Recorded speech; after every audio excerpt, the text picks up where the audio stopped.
الرحیم welcome in my channel. واقعہ ہے جو وہ جنت سے نکال دیا گیا. فرمایا تجھ کو مہلت دی جاتی ہے.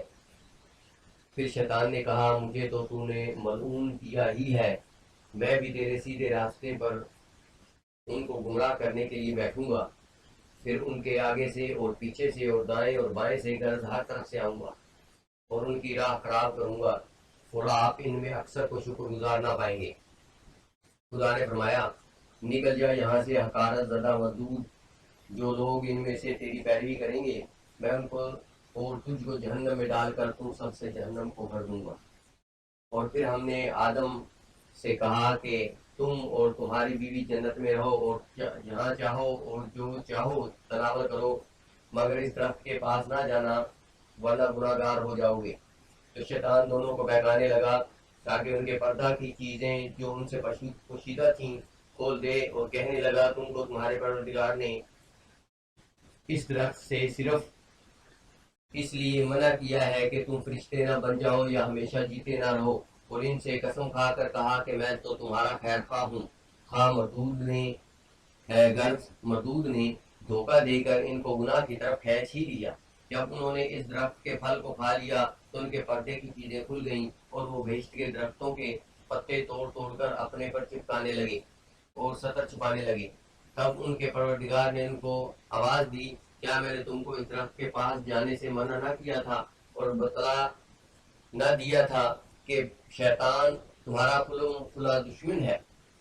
دونوں عرض کرنے لگے کہ ہمارے پروردگار ہم نے اپنی جانوں پر ظلم کیا اور اگر تو ہمیں نہ بخشے گا اور ہم پر رحم نہ کرے گا تو ہم تباہ ہو جائیں گے. خدا نے فرمایا تم سب بہشت سے اتر جاؤ، اب سے تم ایک دوسرے کے دشمن ہو گئے اور تمہارے لیے ایک وقت خاص تک زمین پر ٹھکانا اور زندگی کا سامان ہے. اور فرمایا کہ اسی میں تمہارا جینا ہوگا اور اسی میں تمہارا مرنا اور اسی سے قیامت کو زندہ کر کے نکالے جاؤ گے. اور قرآن میں ہے اسی سے ہم نے تم کو پیدا کیا اور اسی میں تم کو لوٹائیں گے اور اسی سے دوسری دفعہ نکالیں گے.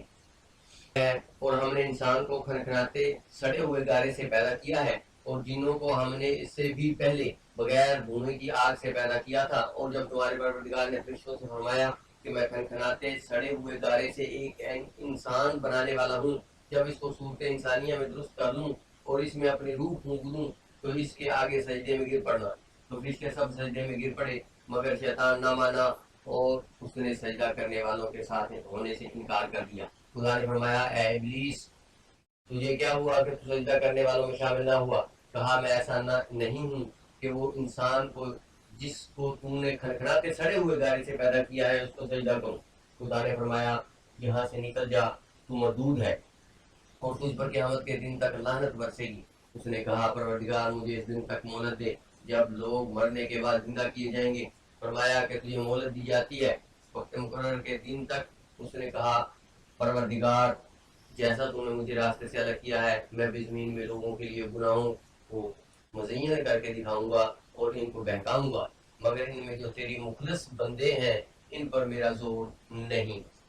خدا نے فرمایا کہ مجھ تک پہنچنے کا یہ سیدھا راستہ ہے. جو میرے مخلص بندے ہیں ان پر تجھے کچھ قدرت نہیں کہ تم ان کو گناہ میں ڈال سکے یا گمراہوں میں سے کر سکے جو تیرے پیچھے چل پڑیں. اور ان سب کے وعدے کی جگہ جہنم ہے. اس کے 7 دروازے ہیں، ہر ایک دروازے کے لیے ان میں سے جماعتیں تقسیم کر دی گئی ہیں. اور قرآن میں ہے اور جب ہم نے فرشتوں سے کہا کہ آدم کو سجدہ کرو تو سب نے سجدہ کیا مگر ابلیس نے نہ کیا. بولا بھلا میں ایسے شخص کو سجدہ کروں جس کو تو نے مٹی سے پیدا کیا. اور پھر از راہ طنز کہنے لگا کہ دیکھ تو یہی ہے جو وہ جسے تو نے مجھ پر فضیلت دی ہے. اگر تو مجھ کو قیامت کے دن تک مہلت دے تو میں تھوڑے سے لوگوں کے سوا اس آدم کی تمام اولاد کی جڑ کاٹتا رہوں گا. خدا نے فرمایا یہاں سے چلا جا، جو شخص ان میں سے تیری پیروی کرے گا تو تم سب کی سزا جہنم ہے اور وہ پوری سزا ہے. اور ان میں سے جن کو تو بہکا سکے اپنی آواز سے بہکاتا رہے اور ان پر اپنے سواروں اور پیاروں کو چڑھا کر لاتا رہے اور ان کے مال میں اور اولاد میں شریک ہوتا رہے. اور ان سے جھوٹے وعدے کرتا رہے، اور جو وعدے بھی شیطان ان سے کرتا ہے سب دھوکا ہے۔ اے شیطان، جو میرے مخلص بندے ہیں ان پر تیرا کچھ زور نہیں، اور اے پیغمبر تمہارا پروردگار کارساز اور کافی ہے۔